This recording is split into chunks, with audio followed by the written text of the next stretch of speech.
إذا الأخضر بلومي، أول سؤال حول عودة بليل المرتقبة شهر سبتمبر القادم، كيف استقبلت تخفيض العقوبة؟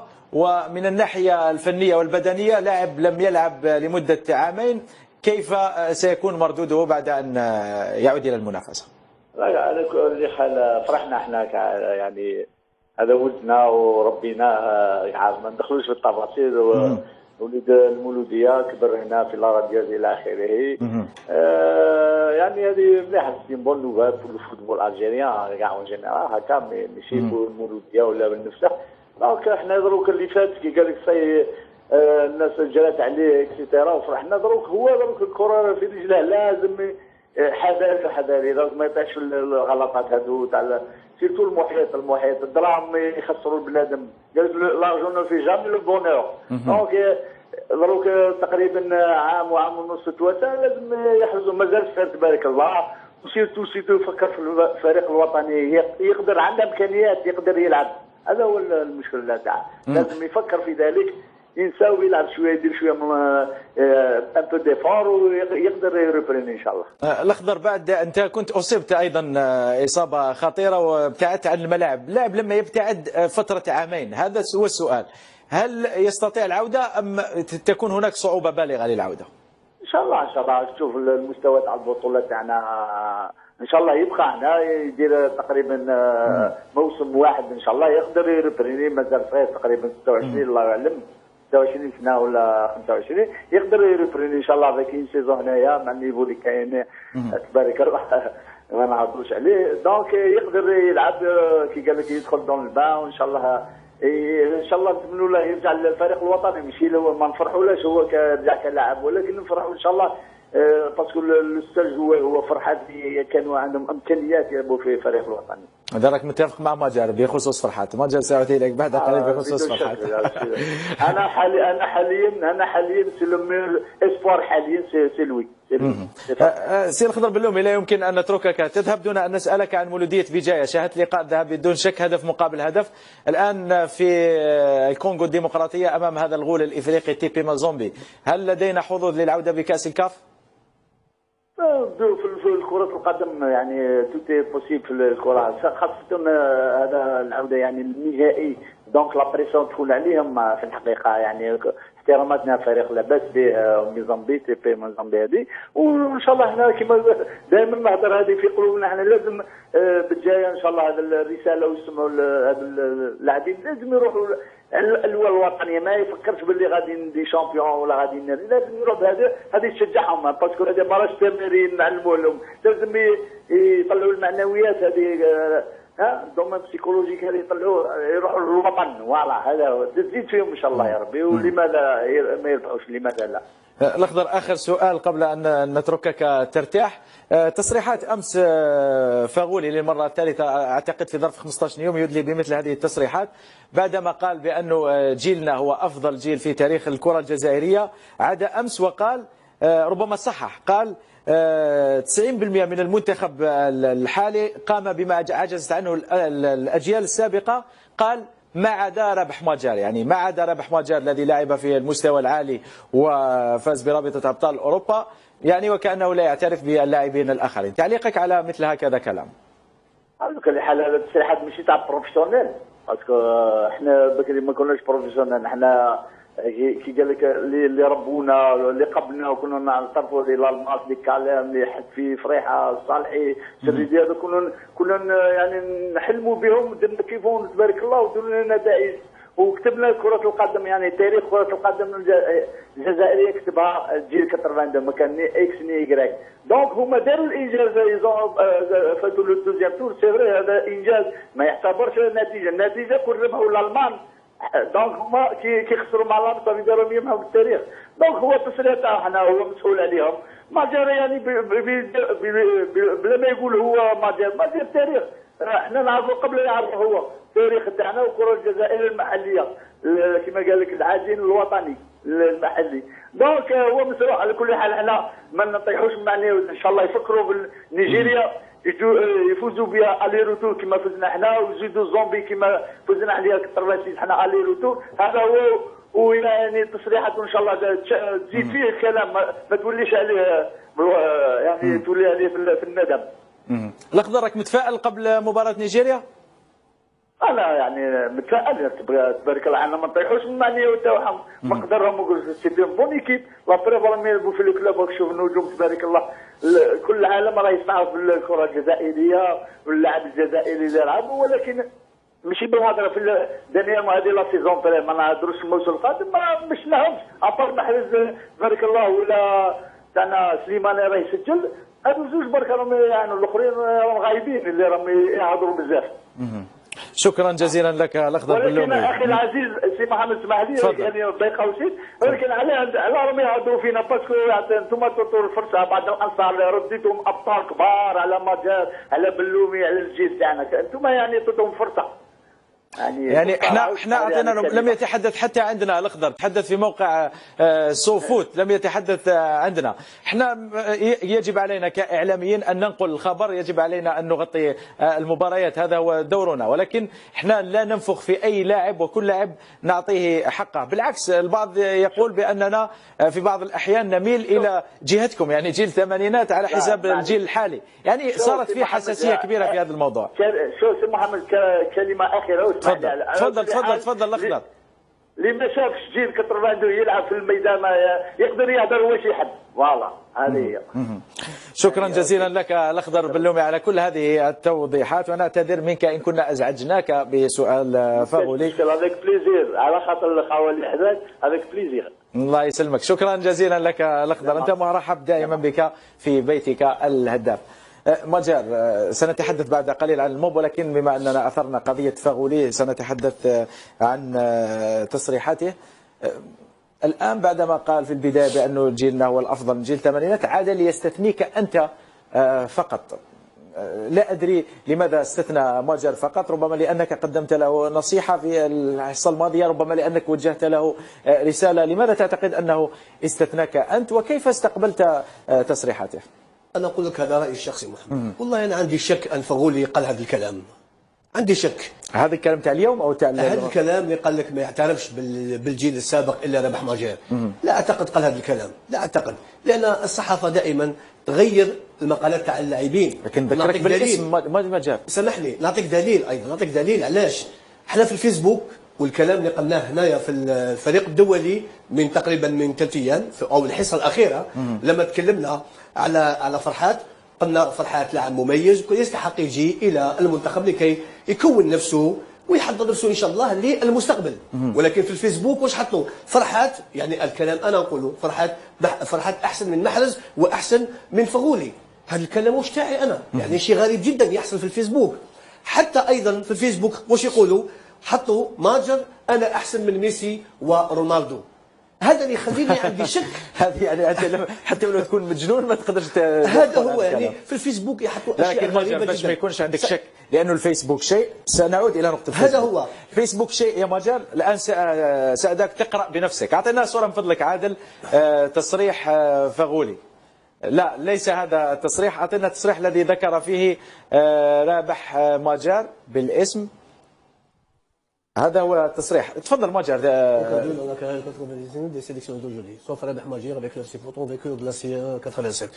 والله شوف، وهذا تصريح ماجر موجود اعتقد منذ 48 ساعه على موقع سوفوت، وانت تعرف يعني في هذا المستوى لو يكون التصريح خاطئ اللاعب يتدخل مباشره ويكذب التصريح. اذا التصريحات على ذمه هذا الموقع ولم يكذبها احد. انا اقول لك انا نشكر فاغولي على الكلام، ولكن احنا نعترف، الجيل تاعنا يعترف بالجيل الحالي، والدليل محمد كرمت فاغولي لما جاء الى الجزائر في الكره الذهبيه للهداف والبيتور. محرز نفس الشيء، وتنقلت الى بورتو لكي نكرم ايضا براهيمي. هذا دليل. يعني انا ممكن نقول نمثل الجيل تاع الثمانينات والتسعينات، رحت لكي نمثل هذا الجيل هذا لوصولي عند هذا الناس. يعني هذا يثبت ان احنا نعترف بهذا اللاعبين ونعترف هذا الجيل تاع حاليا. وكنا ايضا نشجعوا في كاس العالم الاخيره، ما فيش اي مشكله. ولكن انا نقول حتى الصحفيين اللي يحطوا، حتى الاجانب بعض الاحيان يحطوا اشياء اللاعب ما يقولهاش. واش يحوسوا لو سونساسيونيل، يعني باش يخلوا الناس يهتمون بهذا اللقاء، الإثارة يعني لازم يتكلموا. ولكن هذا ما راحش ياثر فينا حنايا كلاعبين قدماء، وحنا ما راحش نردوا على بس فغولي. كما قلت لك المره الاخيره، فغولي نحترموه وهذا وليدنا، ولكن انا والله عندي شك الفغولي قال هذا الكلام. بن شيخ، تعليقك؟ سون كومونتير. بدون اي تعليق على حمزه. لماذا لا تريد تعليق بن شيخ؟ لانك تحدثت كثيرا في هذا الموضوع يعني. عندي ما نتكلم. ننتقل كل حاجه عندها وقتها. ننتقل إلى حمزة أيضا. حمزة، لماذا فغولي يدلي بثلاث تصريحات وثلاث حوارات متتالية منذ موقعة الكاميرون؟ يعني في أقل من شهر سمعنا حوار مع صوفوت، حوار ثاني مع صوفوت، أيضا دار بيان وحطوا على شبكة مواقع التواصل الاجتماعي. لماذا يتخبط هكذا فغولي في هذه التصريحات، ولماذا يورط نفسه؟ لماذا الكل ساكت إلا فغولي فقط يتكلم؟ أنا محمد نضم صوتي الماجر لأنه نعرفه احنا جيدا فغولي، وأنت معنا محمد في الهداف من سنوات. فغولي من الصعب أنك تأخذ تصريح من فغولي تصريح عادي، يعني لما يتحدث لك على مباراة، لا يتحدث لك على تدريبات، وما أدراك أنه فغولي يتحدث على مثل هكذا صراعات بين أجيال أو انتقاد مدرب. يعني مع كل احتراماتنا لهذا الموقع صوفوت اللي هو موقع يعني محترم وعنده مصداقية، لكن أنا نضم صوتي الماجر. من النادر نشوفه فغولي يتحدث، وأنا أيضا نشكك نوعا ما في هذه التصريحات، لأنه فغولي ما عندوش وقت يتحدث على هذه الأمور. المفروض لماذا لم يخرج يركز على لماذا لم يخرج؟ صح محمد، لماذا هذا الموقع بالذات؟ فغولي نعرفه عنده صفحة رسمية، عنده على الفيسبوك، على تويتر، لماذا لا يتحدث؟ لماذا هذا الموقع بالذات؟ هذه أسئلة لازم يرجع عليها فغولي في قادم. يا حمزة، معلش انت بامكانك تشكك مثل ماجر، لكن انا نقول لك بانه النسخة ورقية، فيه نسخة ورقية لهذه الصحيفة، وهناك لا يلعبون في مثل هذه الاشياء، لا يستهزئون بمثل هذه الامور. يعني اذا قال شيء موجود في النسخة الورقية وموجود في الموقع الإلكتروني، والمشكلة أنه لحد الآن فغولي لم يخرج ويكذب ويقول هذه التصريح، بل بالعكس يعني أدلى بحوار لهذا الموقع، وبعد ذلك زاد أدلى بحوار لهذا الموقع. قال أيضا كلام آخر، قال مثلا ماجار علي لوزيتش حطمني سنة 2013. قالوا له كيف حطمك علي لوزيتش سنة 2013؟ قال لهم في بداية الموسم مع فالنسيا قمنا بعمل بدني شاق حتى نتحضر جيدا للموسم في إسبانيا.